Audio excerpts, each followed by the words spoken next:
19. yüzyılın sonlarından kalma eski şehir görüntülerini hayal edin. Amerika'nın Orta Batı bölgesinde ya da Avrupa'nın eski bir caddesinde süslü sütunları ve ince taş işçiliği olan büyük bir bina yükseliyor. Fakat ilk bakışta tuhaf gelen bir ayrıntı var. Zemin kat sanki toprağın içine gömülmüş gibi duruyor. Giriş kapısı, pencereler ve temel çizgisi olması gerekenden daha aşağıda kalmış. İnsanlar bazen ikinci kat hizasında, sokak seviyesi orasıymış gibi yürüyormuş gibi görünür. Böyle manzaralar tek bir yerde değil, farklı şehirlerde ve farklı dönem fotoğraflarında karşımıza çıkınca, bazı insanların zihninde büyük bir soru belirir. Acaba burada yalnızca şehir planlaması, dolgu çalışmaları ve yükselen sokak seviyeleri mi vardır? Yoksa geçmişin daha büyük ve unutulmuş bir felaketine dair izler mi saklıdır? Sanki toprak aniden yükselmiş ve binaları yutmuş gibi ya da bütün dünyada aynı anda her şeyi gömen bir şey olmuş gibi, binaların yarısı toprağa gömülmüş durumda duruyor. İşte bu, çamur tufanı teorisi olarak bilinen düşüncenin temelini oluşturuyor. Suyla gelen bir tufan değil, çamurdan, topraktan ve tortudan oluşan bir tufan. İddiaya göre 1800'lü yıllarda kıtaları baştan başa süpüren, bütün medeniyetleri toprağa gömen, tarihi adeta sıfırlayan ve koca imparatorlukları varoluştan silen küresel bir felaket yaşandı. Bu teoriye inananlara göre bildiğimizi sandığımız bu dünya aslında unutulmuş ya da bize kasıtlı olarak unutturulmuş başka bir dünyanın tam üzerine inşa edilmiştir. Şehirlerimiz, yollarımız ve binalarımız bizden çok daha ileri bir medeniyetin devasa kalıntıları üzerinde duruyor olabilir. Çamur tufanı teorisi, ana akım tarihçiler tarafından kabul gören bir düşünce değildir. Yanından bile geçmez. Daha çok, alternatif tarih anlatılarında, internet tartışmalarında ve kayıp uygarlık merakının karanlık köşelerinde kendine yer bulur. Yine de bu, onun neden bu kadar çok insanı etkilediğini anlamamıza engel değildir. Çünkü teorinin işaret ettiği bazı görüntüler gerçekten merak uyandırır. Gömülü bodrumlar, yükseltilmiş sokaklar, eski şehirlerin katman katman büyümesi ve geçmişin eksik kaydedilmiş olması.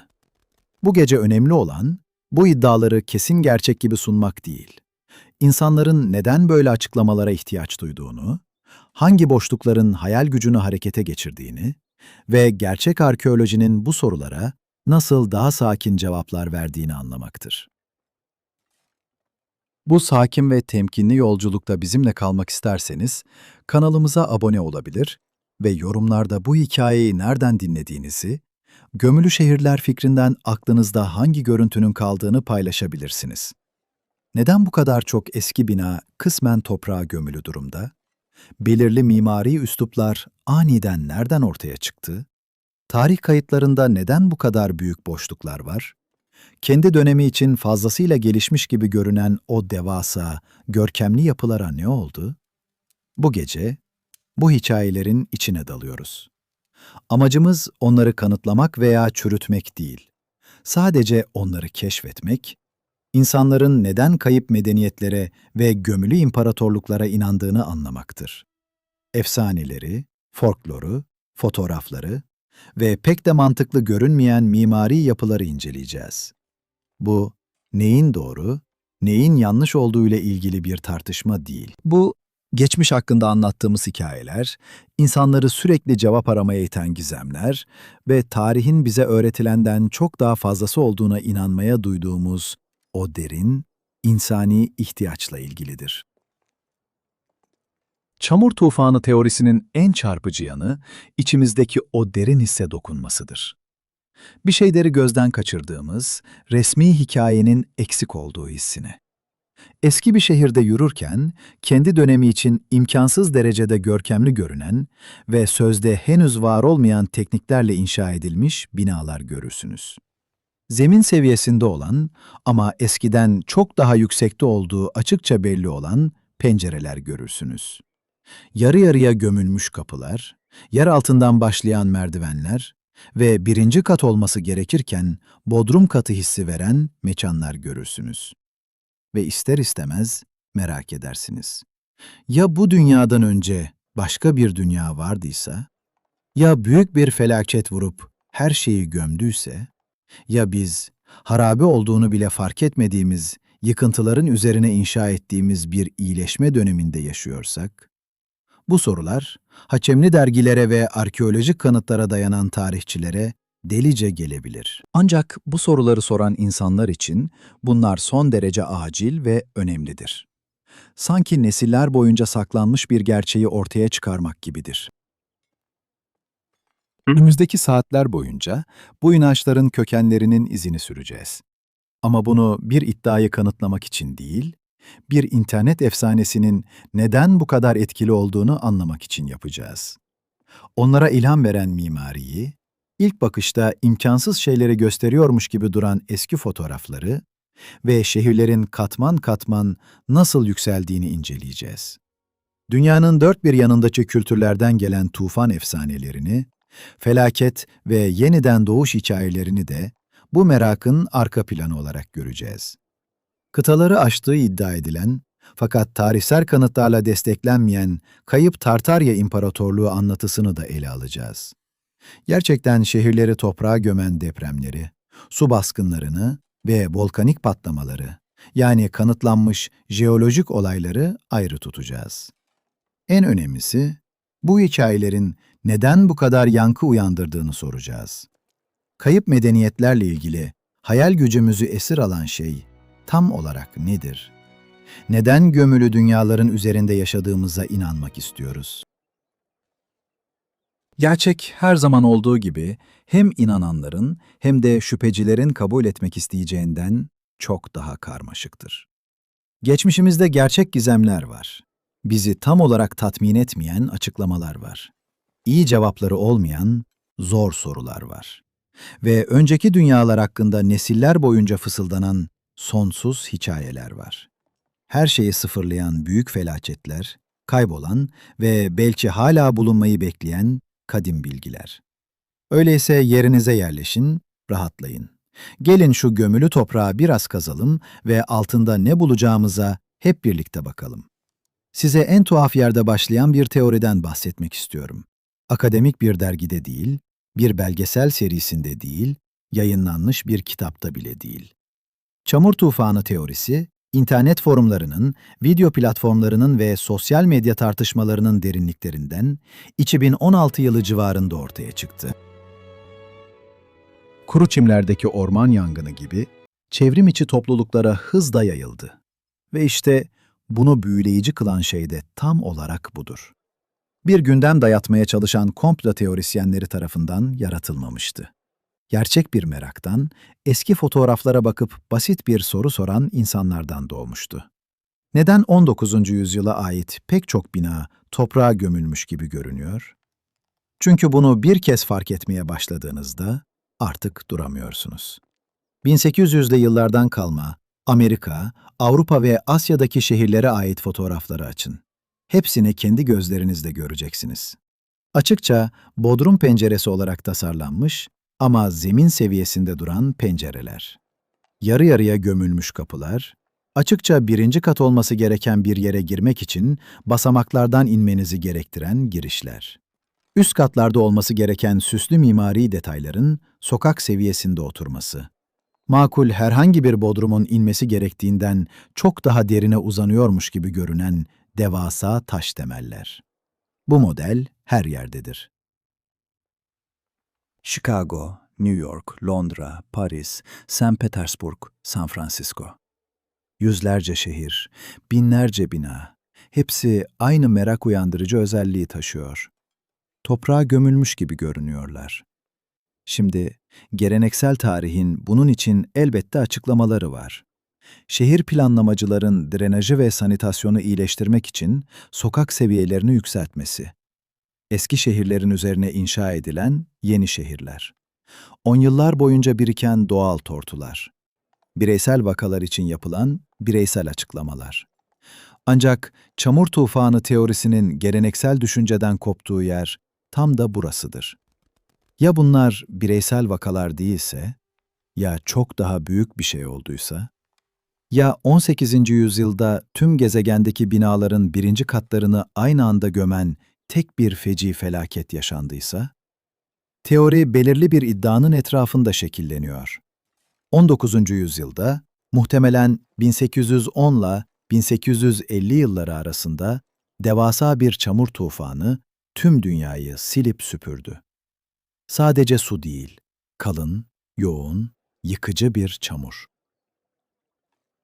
3, 4, bazen 5 metre yüksekliğe ulaşan bu çamur seli, binaların zemin katlarını gömdü, sokakları kapladı ve bütün mahalleleri sildi. Sonra, teoriye göre bu büyük olay tarihten tamamen gizlendi. Hayatta kalanlar çamurun üzerine yeniden inşa ettiler, sokaklarını yükselttiler, birinci katlarını bodruma dönüştürdüler ve olanlar hakkında bir daha asla konuşmadılar. Veya konuştularsa bile bu kayıtlar yok edildi, gizlendi, ne olduğunu insanların hatırlamasını istemeyen otoriteler tarafından tarihsel anlatıdan çıkarıldı. Daha ileri gitmeden önce bu teoriyi ateşleyen kanıtları inceleyelim.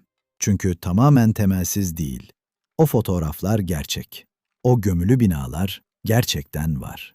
Bugün düzinelerce büyük şehirde onları ziyaret edebilirsiniz. Asıl soru, binaların kısmen gömülü görünüp görünmediği değildir. Asıl soru, bunun neden olduğudur. 1871 yılındaki Büyük Chicago yangınıyla başlayalım. Bu, çamur tufanı teorisyenlerinin örtbas etme iddiaları için kanıt olarak gösterdikleri en önemli olaylardan biridir. Resmi hikaye, bir ineğin feneri devirmesiyle başladığı iddia edilen yangında, Chicago'nun büyük bir kısmının yandığını söyler. Yangın, şehrin 8 kilometre karesinden fazlasını yok etti, 100.000 kişiyi evsiz bıraktı ve yüzlerce insanın ölümüne neden oldu. Ancak, çamur tufanı teorisyenleri için ilginç olan kısım burasıdır. Yeniden inşa süreci, inanılmaz derecede, akıl almaz derecede hızlıydı. Sadece birkaç yıl içinde Chicago, harap olmuş bir harabeden Amerika'nın en etkileyici şehirlerinden birine dönüştü. İnşa edilmesi onlarca yıl alması gereken devasa taş ve çelik binalarla doldu. Ve yeniden inşa ederken sokak seviyesini yükselttiler. Şehir merkezinin tamamı bazen 3 metreye kadar yükseltildi. Yangından kurtulan binalar, aniden birinci katlarını yeni sokak seviyesinin altında buldular. Zemin seviyesinde açılan kapılar artık merdivenlerden inmeyi gerektiriyordu. Bodrum pencereleri, zemin kat pencereleri haline geldi. Resmi açıklama oldukça pratiktir. Şehrin daha iyi bir drenaja ihtiyacı vardı. Michigan Gölü'nden gelen su baskınlarını önlemesi gerekiyordu ve altyapısını modernize etmeliydi. Bu yüzden her şeyi yükselttiler. Basit bir şehir planlaması. Ancak teorisyenler şu soruyu soruyor. Ya bu yükseltme planlı değilse? Ya bir şeyi örtbas ediyorlardıysa?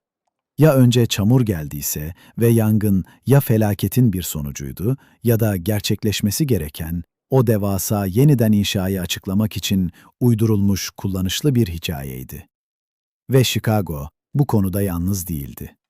Sadece bir yıl sonra 1872 Büyük Boston yangını, 1889 Büyük Seattle yangını, 1906 San Francisco depremi ve yangını. 1800'lerin sonu ve 1900'lerin başı boyunca Amerika'daki büyük şehirler muazzam yeniden inşa çabaları gerektiren felaketler yaşadı.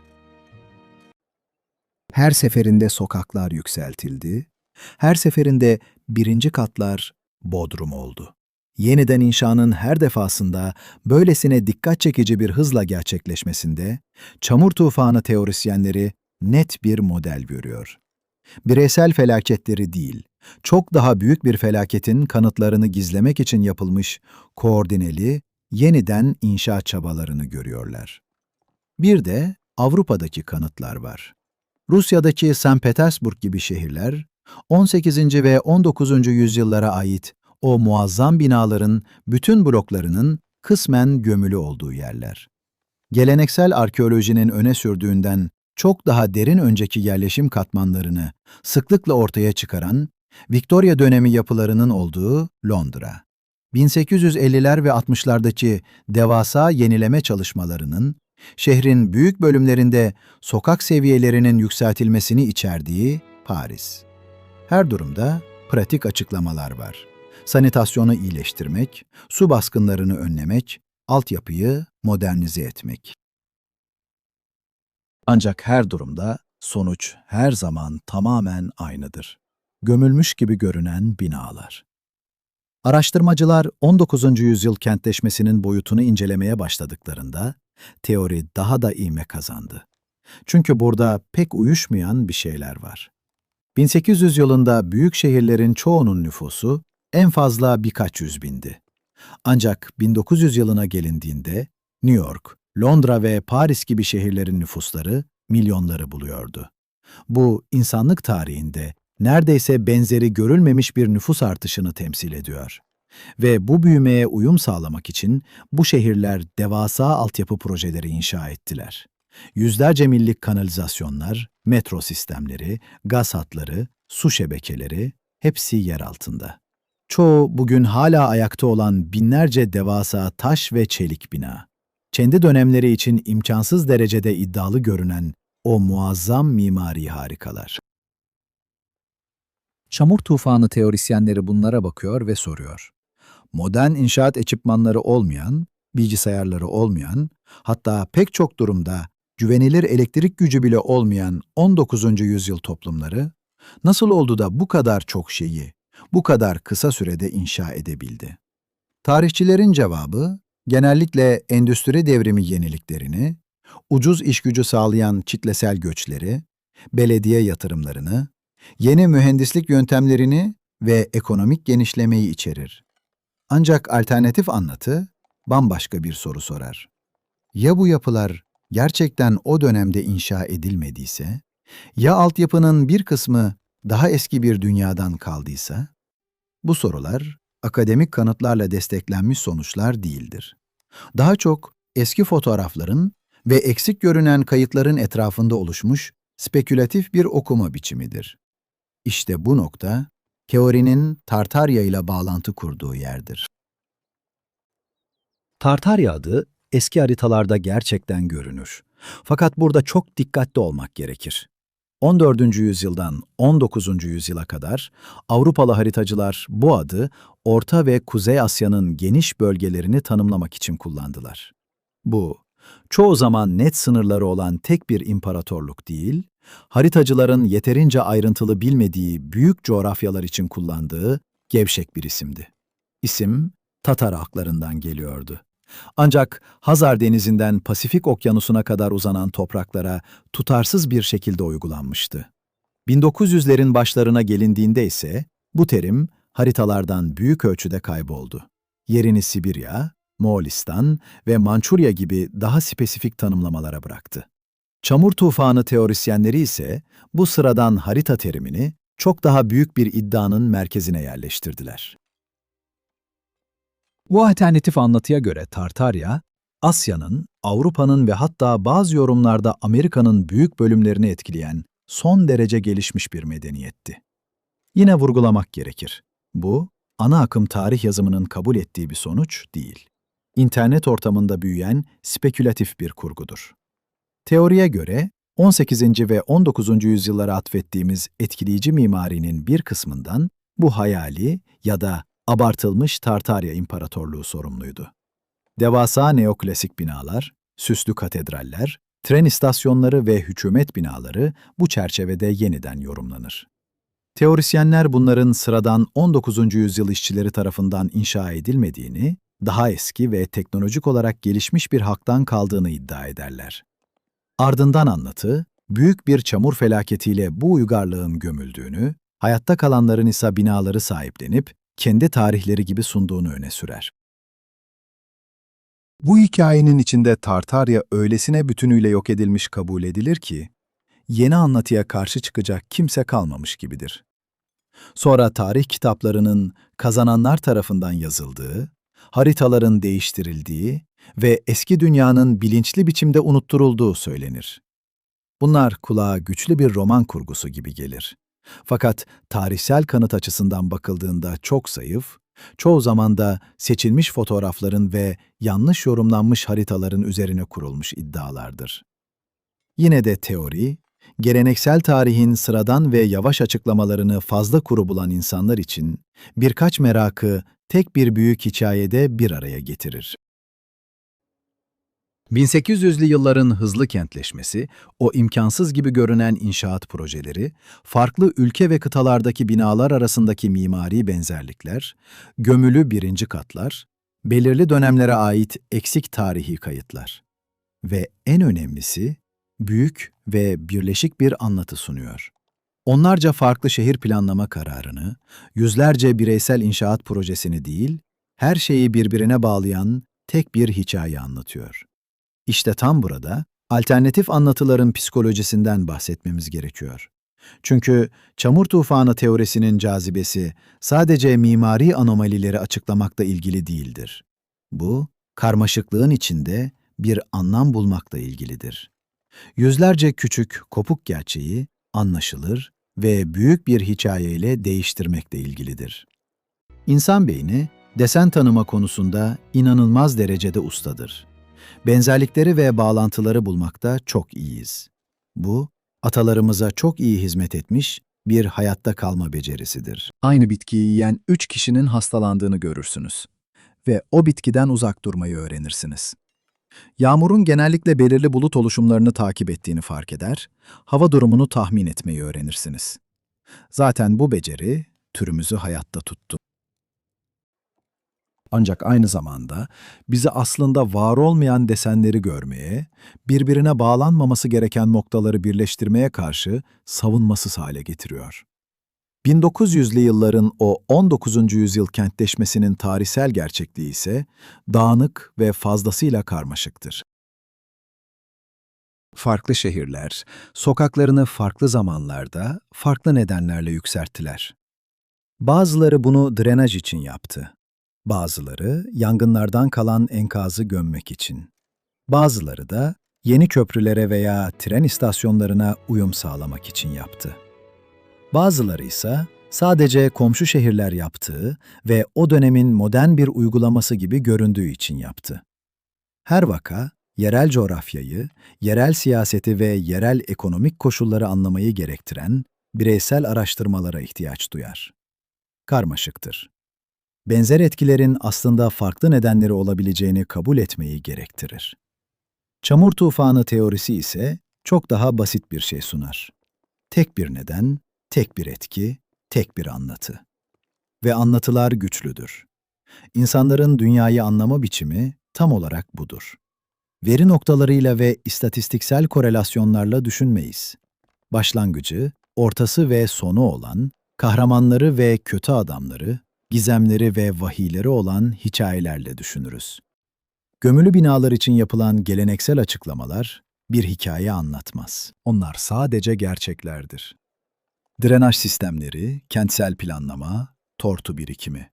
Sıkıcıdır, birbiriyle bağlantısızdır ve hatırlaması oldukça zordur. Ancak küresel bir felaket, kayıp bir imparatorluk, gerçeği gizlemeye yönelik devasa bir komplo. İşte bu, beynimizin anlatı merkezlerini harekete geçiren, aşamalı tortu birikimi ya da belediye mühendisliği gibi açıklamalardan çok daha dramatik hissettiren bir hikayedir. Bu çerçeveye bir kez girildiğinde, geriye kalan her şey ona uymaya başlar. Her eski fotoğraf kanıt gibi görünür. Tarihteki her boşluk şüpheli bir hale bürünür. Her mimari benzerlik, paylaşılan gizli bir kökenin işareti sanılır. Yeni kanıtlar ortaya çıktığı için değil, bu hikaye, merceği mevcut kanıtları olduğundan daha büyük ve daha gizemli gösterdiği için teori kendi kendini pekiştirir.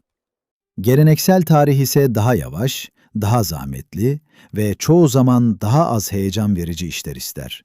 Arşivlere bakmak, belediye kayıtlarını okumak, haritaları karşılaştırmak, inşaat tekniklerini ve şehir planlamasını tek tek incelemek. Bu durum, dışarıda kalanlarda biraz kırgınlık yaratacak kadar dışlayıcıdır. Çamur tufanı teorisi ise tam tersine tamamen popülisttir. İnternet erişimi olan herkes eski fotoğrafları inceleyebilir. Herkes gömülü pencereleri fark edebilir. Herkes soru sorup kendi cevaplarını önerebilir. Kanıtlar herkesin görebileceği kadar açıktır. Bir şeylerin yanlış göründüğünü anlamak için doktora derecesine ihtiyacınız yoktur. Ve belki de asıl cazibesi de budur. Sadece hikayenin basitliği değil, kamuya açık fotoğraflara bakan sıradan insanların, uzmanların ya gözden kaçırdığı ya da kasıtlı olarak sakladığı bir şeyi ortaya çıkardığı hissidir. Bu insana güç verir. İnsanı kendi hikayesinin kahramanı yapar. Peki ama gerçekten öyle midir? Eğer öyle değilse, mimari harikaları nasıl açıklayacağız? Eski binaların, şatafatlı kiliselerin, 19. yüzyıldan kalma devasa anıtların, bugünün teknolojisiyle bile yapılamayacağı düşüncesini nereye koyacağız? Gerçek şu ki, geçmişteki insanlar kesinlikle ilkel değildi. İnsanların binlerce yıl öncesinde sadece basit araçlara sahip oldukları, her şeyin sadece ileriye doğru gittiği algısı bizi yanıltan şeydir. 19. yüzyıl, daha önceki yüzyılların biriktirdiği tüm mimari ve mühendislik bilgisinin zirve noktasıydı. O dönemdeki Avrupalı ve Amerikalı mimarlar, Roma mühendisliği ilkelerine, Orta Çağ katedral yapım uzmanlığına, Rönesans matematiksel yeniliklerine sahiplerdi. Klasik mimarinin her bir detayının nasıl çizileceğini öğreten şablon kitapları ellerinin altındaydı. Bir de bizim bugünkü dünyamızda unuttuğumuz başka bir şeye sahiptiler. Devasa bir iş gücüne.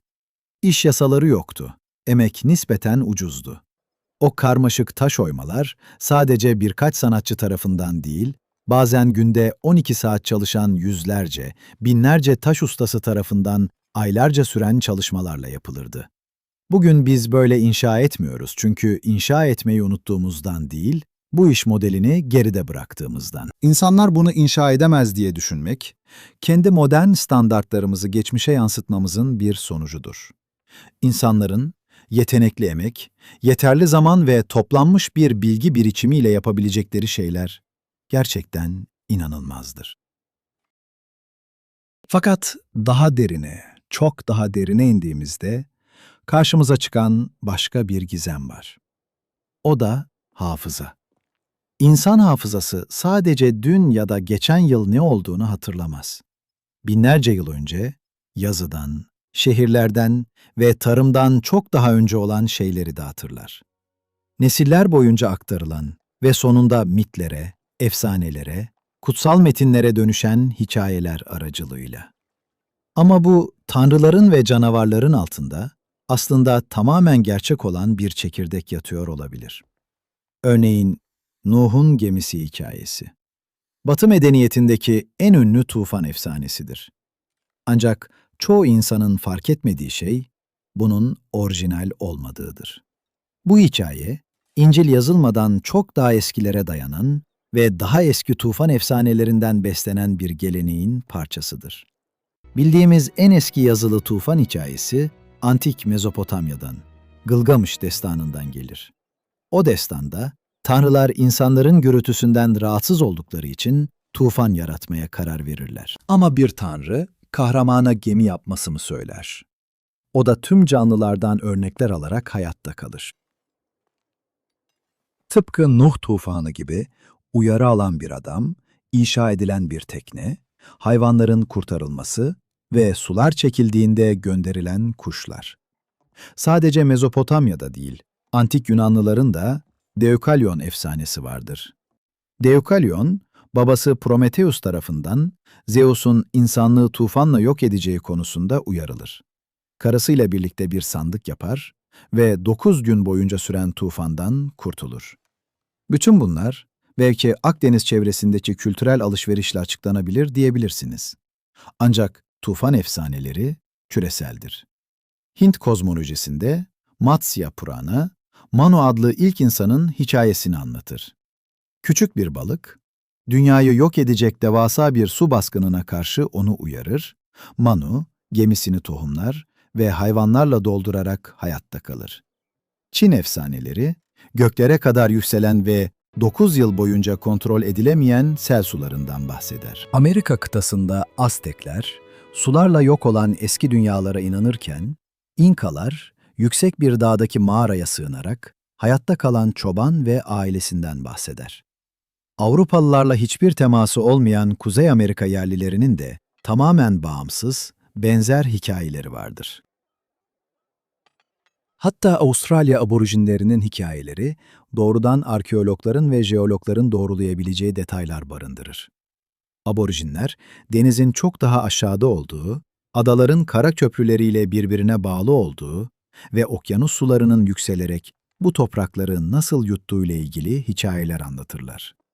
Ve modern jeoloji bugün biliyor ki, son buzul çağı sona erdiğinde eriyen buzullar nedeniyle okyanus seviyeleri 120 metreden fazla yükseldi ve gerçekten de kıyı şeritlerini tamamen sular altında bıraktı.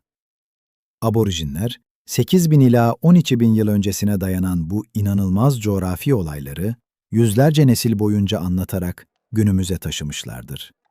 Peki birbirinden binlerce kilometre ve binlerce yıl uzakta, hiçbir iletişim imkanı olmayan bu kültürler neden hep aynı dünya yok edici sel hikayesini anlatıyorlar? Akademik bir açıklama, su baskınlarının çok yaygın olduğu ve her insanın bir şekilde deneyimlediğidir. Ancak bu hikayeler sıradan bahar sellerinden bahsetmiyor. Bunlar dağları yutan, insanlığı yok olma noktasına getiren felaketleri anlatıyor. Bunun en olası açıklaması, bu hikayelerin gerçek felaketlerin hatıralarını taşımasıdır. Bütün dünyayı aynı anda yutan tek bir küresel su tufanı değil, buzul çağının sonunda yaşanan çok sayıda yıkıcı bölgesel felaket. Kuzey Amerika'daki Missoula tufanları, buzul barajlarının aniden çökmesiyle devasa su duvarlarının bütün bir manzarayı nasıl oyduğunu gösteriyor. Benzer devasa buz erime suları, Sibirya'da, Avrupa'da ve Asya'da felaketlere neden oldu. Hatta Karadeniz tufanı hipotezi, Akdeniz sularının binlerce yıl önce taşarak Karadeniz havzasını nasıl felaket boyutunda doldurduğunu anlatır. Tatlısu Gölü kenarında yaşayan o dönemin insanları için bu, kesinlikle dünyanın sonu demekti. Eğer böyle bir felaketten kurtulabilseydiniz, tüm toplumunuzun, tanıdığınız herkesin, tüm dünyanızın bir gecede sular altında kaldığını görseydiniz, bunu hatırlardınız. Bunu çocuklarınıza anlatırdınız ve onlar da kendi çocuklarına. Detaylar değişir, tanrılar ve kahramanlar eklenir, ancak asıl çekirdek anı kalır. Su geldi, her şey yok oldu ve sadece birkaçımız sağ kaldı. Mitler sadece masal değildir. Yazının olmadığı çağlardaki toplumların yegane tarih kitaplarıdır. Gerçek yıkımların, insanlığın bilinçaltına kazınmış hatıralarıdır. Çamur tufanı efsanesi de aslında böyledir. Komple teorilerini ve gizli imparatorluk iddialarını bir kenara bırakırsanız, geriye gerçekten büyüleyici bir tarih kalır. Feci seller, volkanik çamur akıntıları, depremle çöken zeminler ve toprağın altında kalan şehirler. Bunlar vardır. Fakat hepsi tek bir küresel felakete bağlanmak zorunda değildir. Tarihteki en ünlü gömülü şehir olan Pompei'ye bakın. Milattan sonra 79 yılında Vezüv yanardağı patladığında şehir kül ve volkanik malzeme altında kaldı. Bazı bölgelerde çamur, kaya ve su karışımları da yıkıcı bir rol oynadı. Pompei, metrelerce derine gömüldü ve yüzyıllar boyunca büyük ölçüde unutuldu. Burada gerçek bir gömülme vardır ama bunu açıklamak için kayıp bir dünya imparatorluğuna ihtiyaç yoktur. Doğanın yerel ama korkunç gücü tek başına yeterince sarsıcıdır. 1902 yılında Martinik'te Pele Dağı patladığında, Saint-Pierre şehri süper ısınmış gazlar, kül ve volkanik malzemeyle dakikalar içinde yok oldu. On binlerce insan o kısacık zaman diliminde hayatını kaybetti. Böyle olaylardan sonra bazı yapılar gerçekten toprağın, külün ya da tortunun içinde kalabilir. Sokaklar kapanır, zemin seviyeleri değişir, şehir haritası bir anda tanınmaz hale gelir. Ancak burada elimizde görgü tanıkları, fotoğraflar ve bilimsel ölçümler vardır. Gizemli bir imparatorluk, komplo veya unutulmuş teknoloji yoktur. Sadece yanardağların, sellerin ve depremlerin zaman zaman yaptığı gibi çevresindeki her şeyi devasa miktarda malzeme altında bırakması vardır. Aynı şey depremlerin tetiklediği sıvılaşma olaylarında da görülür. Bir deprem sırasında suya doymuş toprak aniden sıvı gibi davranmaya başladığında binalar çökmeden bile zemine batabilir. Daha sonra bu alanlar sertleştiğinde birinci katların gömülü olduğu tuhaf yapılar ortaya çıkabilir. Yani sular ve çamur, insanlık tarihi boyunca her zaman şehirleri ve yaşamı tehdit etmiştir. 19. yüzyılda inşa edilen şehirlerimiz de sadece bu uzun ve karmaşık adaptasyon sürecinin birer parçasıdır.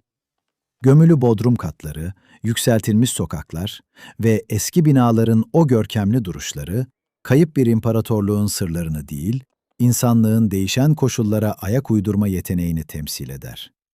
Medeniyetimiz gizemlerle doludur. Ancak bu gizemler, genellikle sıradan olanın, zaman ve mekan içinde nasıl olağanüstü sonuçlar doğurduğuyla ilgilidir.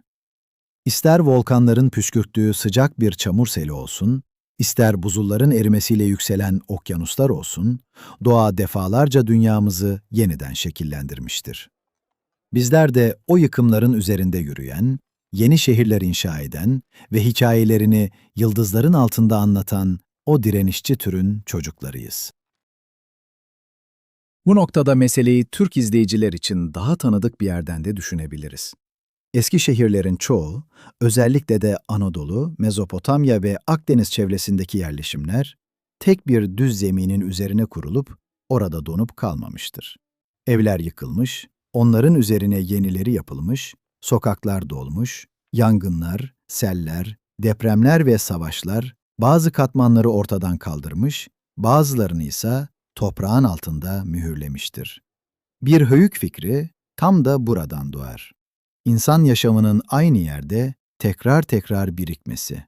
Bu yüzden bir yapının zemine gömülü görünmesi her zaman tek bir büyük felaketi göstermez.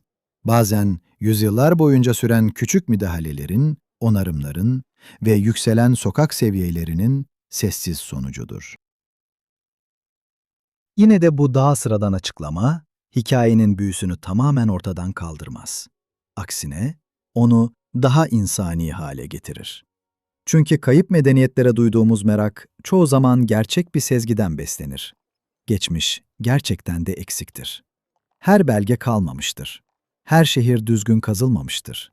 Her felaket kayıtlara açıkça geçmemiştir. Arkeoloji bize kesin cevaplar vermeden önce sabır ister. Toprağı, harcı, tuğlayı, kanalizasyon izlerini, sokak dolgularını ve eski temellerin birbirine nasıl bağlandığını tek tek okumak gerekir. Çamur tufanı anlatılarının cazibesi de burada yatar. Onlar bize, tarihin altında hala görülmemiş katmanlar olabileceğini hatırlatır. Fakat iyi bir tarih yolculuğu, merakı korurken kanıtın sınırını da unutmamayı gerektirir. Bu tarz tarihi sırlar ve doğanın kadim güçleri hakkındaki hikayelerimiz ilginizi çekiyorsa, lütfen kanalımıza abone olarak bize destek olmayı unutmayın. İnsanlığın hayatta kalma arzusu mu, yoksa mimari harikaların unutulmuş kökenleri mi sizi daha çok etkiliyor? Düşüncelerinizi yorumlarda paylaşarak tartışmaya katılabilirsiniz. Zihniniz, geçmişin bu gömülü medeniyetleri ve o büyük tufanların fısıltıları eşliğinde dinlensin. İyi geceler ve tatlı rüyalar.